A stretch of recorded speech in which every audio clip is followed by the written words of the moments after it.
isso que dá. Quem encontrou, diga amém. Se alguém não encontrou, peça socorro. Todos encontraram.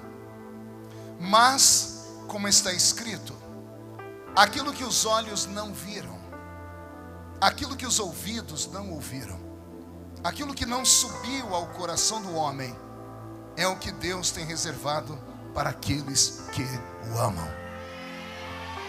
Feche a Bíblia, coloque no banco, na cadeira, pegue na mão da pessoa mais perfumada do seu lado. Eu falei bonito, teve dificuldade, pelo menos perfumado, né? Isso, aperte a mão da criatura com carinho até ela falar aleluia. Isso, pentecostal que não faz barulho, está com defeito de fabricação, né? Vamos orar mais uma vez. Pai, nós te exaltamos, te glorificamos. Entendemos que dentro de alguns minutos este santuário ficará pequeno para o tamanho da glória que o Senhor vai mandar do alto dos céus. Os que vieram tristes começarão a saltar de alegria. Os que vieram se arrastando não voltam para casa se arrastando hoje. Hoje voltarão voando nas asas de um novo tempo. E antes que eu comece a revelar os seus segredos, cerque esta igreja com a sua glória. E num raio de 5 quilômetros, onde houver um demônio alojado, eu dou a esses demônios segundos para sumirem. Porque se não sumirem, serão queimados pelo poder da sua presença, que vai ser sentida aqui entre nós. Rasgue o céu sobre este santuário. Manda anjos de fogo descerem aqui. Que estes anjos desçam, trazendo brasas de fogo nas mãos. Comecem a esparramar estas brasas entre nós. E onde houver um crente cheio do Espírito Santo, pega ele nesta noite, Jesus, e mostra o caminho da verdadeira e poderosa adoração. Fala conosco, fica conosco. É o que eu te peço agora e sempre. Toda a igreja diz. Os que podem tomar o seu assento aplaudindo a Jesus, porque Ele é bom, porque Ele é maravilhoso. Aqui à minha esquerda está o pastor Roberto Marinho, trabalha comigo há algum tempo. Pastor Roberto, até o início do ano, estava trabalhando nos Estados Unidos com o pastor Benny Hinn. E aí saiu dos Estados Unidos, veio para o Brasil trabalhar com o pastor Benny Ruim. Aí teve um irmão ali atrás que falou amém, coisa ruim. Alguém tem um cascudo na cabeça dele aí, por favor. Beto, mande a música para mim. Pastor Fade, Igreja do Senhor, eu pedi a Deus uma palavra para esta noite. Eu não sei se é a palavra que você gostaria de ouvir, mas com certeza é aquela que o Senhor quer que nós ouçamos essa noite. E o Senhor soprou no meu ouvido esse texto que eu li. É um texto poderoso, é um texto místico. Ele, por si só, carrega o poder da palavra, tanto que quando eu terminei a leitura, a igreja, em um frenesi, adorou ao Senhor. Isso mostra que a palavra de Deus é mais viva e eficaz, de fato. É uma espada aguda, né, que vai na divisão da alma e do espírito. O texto, porém, precisa ser explicado. Quem conhece as epístolas paulinas sabe que cada uma das suas cartas, das cartas de Paulo, tinha uma direção e um motivo de ser escrita. A epístola aos Coríntios, por exemplo, tanto a primeira quanto a segunda, são epístolas de memória ou de rememória. Paulo escreve à igreja de Corinto, igreja a qual ele havia plantado 20 anos antes. A igreja já estava estabelecida, a igreja já tinha filhas, a igreja já era pujante, tinha nome, tinha status. E 20 anos depois, o apóstolo das missões, inspirado por Deus, por conta de um encontro casuístico no meio de uma de suas viagens missionárias, ele foi, pelo Espírito, impelido a trazer à memória aquela poderosa igreja de outrora.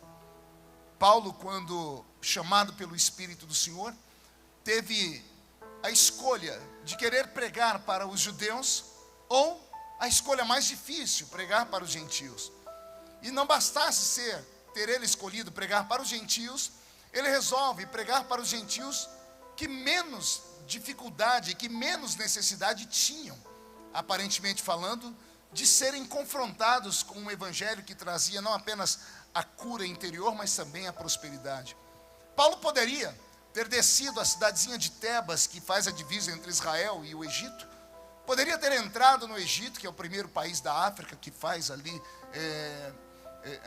fronteira com Israel, poderia ter ido um pouco além, descido às regiões esquecidas pelo ser humano e pregado o evangelho às pessoas que viviam uma vida indigna.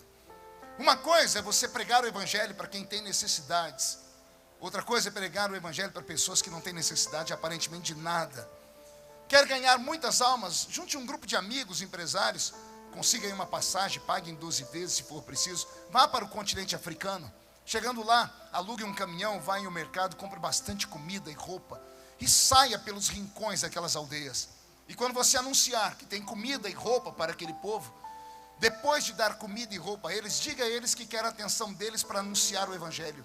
Eles ficarão com você à madrugada ou dias a fio, e o que você falar, eles vão fazer em agradecimento, porque eles têm problemas de natureza pessoal, eles têm necessidades básicas. É muito mais fácil ganhar uma pessoa para Cristo que tem necessidades básicas do que fazer o que Paulo fez. Pergunte para mim o que ele fez. Só falam se todo mundo perguntar. Ao invés de ir para a África, Fad, ele resolve ir para a Grécia. Depois de passar uma temporada com o seu tutor, que foi Barnabé, começa ali pela terra de Antioquia, até que ele resolve dizer a si mesmo: não, eu preciso sondar o meu chamado. E ele vai pregar para os gregos. Uma coisa é pregar para pessoas necessitadas, outra coisa é pregar para os gregos. Os gregos de 2000 anos atrás eram os gregos, não os gregos de hoje. Hoje a Grécia está quebrada. Infelizmente passaram por muita violência na vida pública e acabaram em declínio. Mas há 2000 anos atrás, os gregos eram pujantes.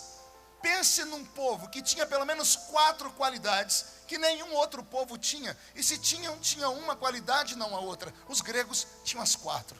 Eles eram bonitos, eles eram inteligentes, eles eram ricos e eles eram místicos. Pense tudo isso dentro de uma nação. Dou provas a vocês, porque eles eram belos. Até os dias de hoje, quando alguém vê uma pessoa bonita, as mulheres, por exemplo, quando vem um homem passar, dizem: esse homem parece um deus grego. E é exemplo das mulheres também. Os gregos tinham um biotipo naquela época, parece que privilegiado. Depois de muita miscigenação de raça, ficaram igual a gente, você não sabe mais o que é o que, né? Mas os gregos daquela época, você podia notar neles, basta você fazer uma visita pelo Google agora e pegar a cultura grega e ver as grandes estátuas, as imagens dos gregos. Os deuses gregos eram quase que divinos de verdade, pelo menos a beleza. Todos os deuses gregos tinham um tanquinho aqui, igual o meu e do Fad, né? Todos os deuses gregos tinham os bíceps malhados, os tríceps. As deusas gregas, então, o que dizer delas? Então, os gregos tinham a beleza física. Uma coisa é você pregar para uma pessoa que, quando olha para o espelho, não consegue enxergar a verdade, que tem disfunção de imagem, distorção de imagem. Outra coisa é pregar para uma Gisele Bündchen, para um Leonardo DiCaprio, há 30 anos atrás, porque agora está caidinho também. Eu vi uma foto dele esses dias, eu falei: Jesus tem sido generoso comigo, né? Mas uma coisa é você pregar para quem tem necessidades básicas assim, como por exemplo a autoestima. E pregar para gregos que não tinham nenhum problema com autoestima não era nada fácil. Não bastasse ser belos, eu disse que eles eram inteligentes. Eram o quê? Pense num povo que há 3000 anos atrás, 1000 anos antes de Cristo, sentavam numa rodinha de conversa e ficavam pensando na vida, na morte, no cosmos, na natureza. Num povo que inventou a dialética, num povo que criou a arte da discordância. São eles que vão criar a crítica pela crítica. São eles que são os pais da filosofia. E quem sabe, ou lembra dos estudos, filosofia é uma palavra que vem do latim, a junção de duas palavras, philos e sofia. Philos, sabedoria, ou melhor, philos, amante, enamorado, amigo. Aí sofia, inteligência, sabedoria, ou seja, amantes da sabedoria, amigos da inteligência. Dia desse eu estava aqui no parlamento, chegou uma mensagem de texto da minha filha mais velha, ela quase nunca escreve, eu abri desesperado para ver ela: pai, me ajuda a interpretar esse texto, porque ele vale uma nota aqui na minha faculdade. Eu amo, ela mandou para mim, porque sabe que eu amo ler, e gosto de dissertar sobre texto. Eu comecei a ler o texto, eu cheguei no 3º parágrafo, eu voltei umas 5 vezes, que parecia que eu estava lendo em russo.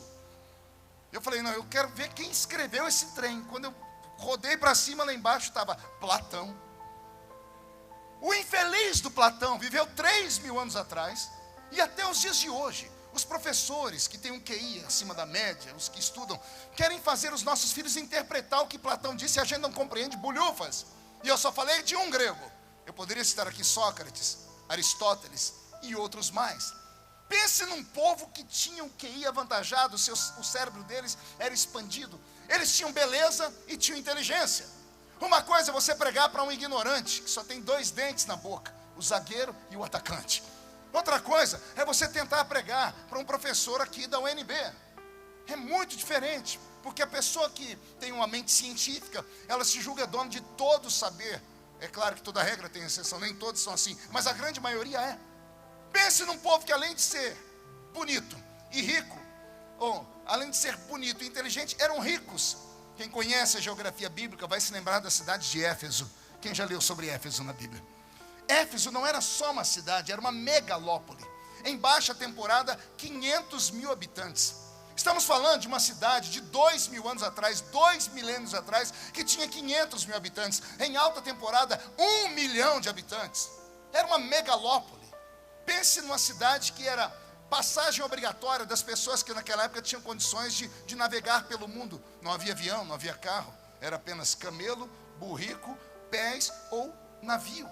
Então os navios naquela época, que também não eram movidos a tecnologia alta, eram movidos a escravos. Os escravos precisavam parar para descansar, para abastecer. O porto de Éfeso estava ali.